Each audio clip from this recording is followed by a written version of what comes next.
حدیث مبارک کې راځي یو ځل صحابي خپل لور د لاسه نیولې وه او د نبي علیه الصلاة وسلام په خدمت کې حاضر شو.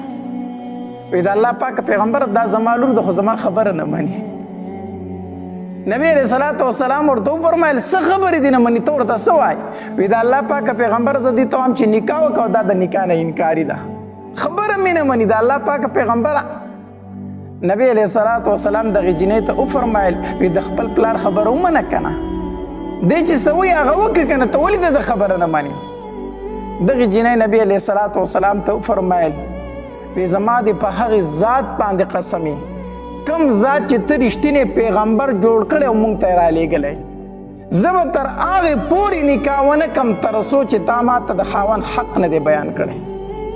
نبی علیه الصلاة وسلام ډېر زیات هوښیار و. په مخ د ځمکه د نبی علیه الصلاة وسلام په شانتې هوښیار انسان نه دی تیر شوی. نبی علیه الصلاة وسلام پوه شو چې دا جینۍ دا زنانه چې ده دا لږه زوروره ده، دا لږه تیزه ده، ځکه د نکاح نه انکاري ده. نبی علیه الصلاة وسلام ورته وفرمیل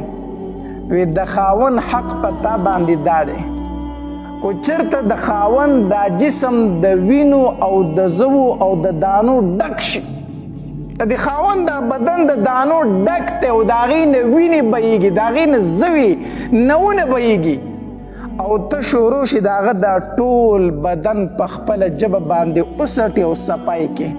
بیا هم ته د خاوند حق نشي پوره کولی، بیا هم د خاوند حق نشي پوره کولی، په تا باندې د خاوند دومره لوی حق دی. دغې جینۍ ورته وفرمیل وی د الله پاک پیغمبر زه به بیا چېرته نکاح ونه کړم، ځکه د هغې په ځان باندې یقین و چې زه د خاوند حق نشم ادا کولی،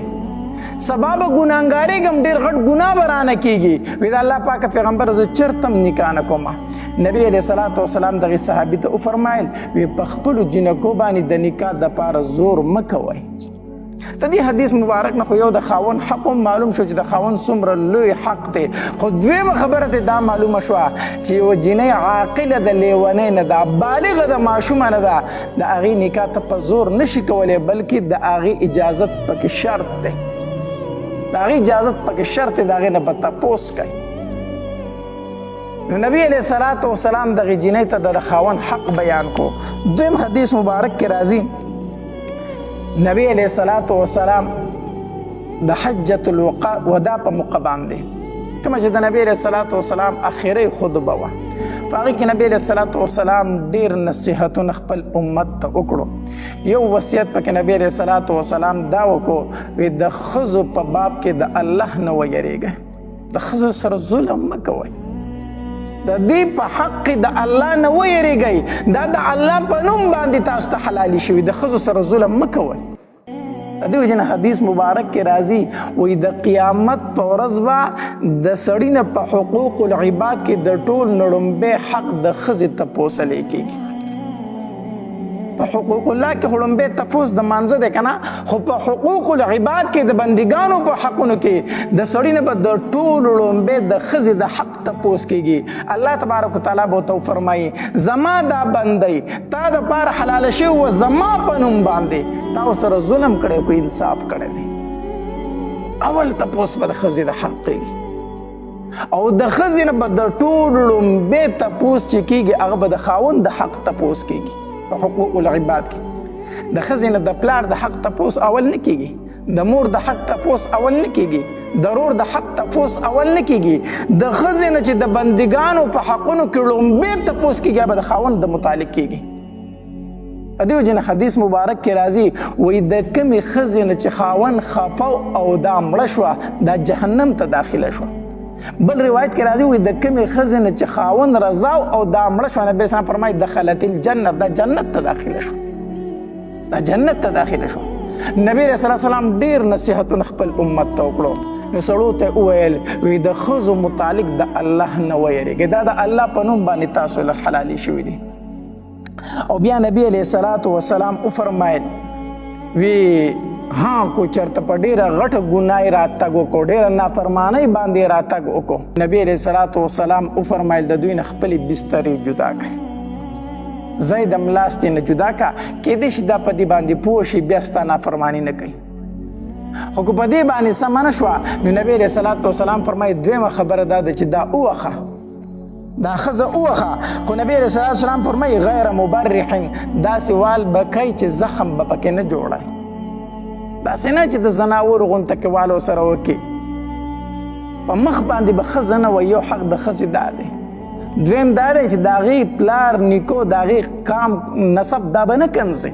بعضې بدتمیزه سړي داسې چې ښځې ته د هغې د مور کنځل کوي د هغې د خور کنځل کوي د هغې پلار یادوي په چغ باندې په ګڼ کور کې ورته پلار یادوي مور یادوي کنځي ورله دا سړی په مخ د ځمکه بدترین انسان دی چې دی د خپلې ښځې مور کنځي د هغې خور کنځي د هغې پلار کنځي نو نبی علیه صلات وسلام وفرمایل وی وخی به خود داسې به وخی چې زخمی کوي به نه او نبی علیه صلات وسلام وفرمایل کو خبره ومنله خو ډېره ښه ده که بیا هم خبره ونه منله نو بیا د دې نه په اخوا په دې باندې بله لار مه لټوه ځکه بیا بله خبره پاتې شوې نو بیا طلاق دی صرف او بیا نبی علیه صلات وسلام وفرمایل وی د سړو هم په ښځو باندې حقونه دي او د ښځو هم په سړو باندې حقونه دي نبی علیه صلات وسلام وفرمایل وی د سړي حق په ښځه باندې یو حق دا دی چې سړی چې خاوند په کم ځای باندې د یو سړي ناسته نه خوښوي دا ښځه به دغه سړی په دې ځای نه کښېنوي د خاوند بستره ده د خاوند کمره ده خاوند نه غواړي چې دې کمرې ته بل سړی رادن نه شي ښځه به چاته اجازت نه ورکړي چې دې خپلې کمرې ته هغه سړی رادن نه کړي اگر چې هر څوک وي خو چې خاوند خفه کېږي چې زما دې کمرې ته دا پلانکی راشي دا ښځه به اجازت نه ورکړي دویم نبی علیه صلات وسلام وفرمایل وی کور ته به د هغې چا اجازت دا ښځه نه ورکوي چې خاوند یې نه خوښوي دا وی دا زما د ترور زوی دی دا زما د ماما زوی دی دا زما د تره زوی دی ماما کره نه راځي نه چې خاوند پې خفه او نه به راځي نو خاوند چې کور ته په راتلو باندې په چا باندې خفه دی دا ښځه به اجازت نه ورکوي او د ښځې حق دا دی نبی علیه صلات وسلام وفرمایل یو دا چې په خپله څه خوري هغه به په ښځه باندې خوری په خپله چې کمې کپړې جامې فیضار استعمالوي هغه به ښځې له هم راوړي د هغې د جامې او د فیضار خیال به ساتي نو د دې وجې نه د ښځې هم په شریعت کې حقوق شته دی د خاوند هم حقوق شته دی چې خاوند د ښځې د حقوقو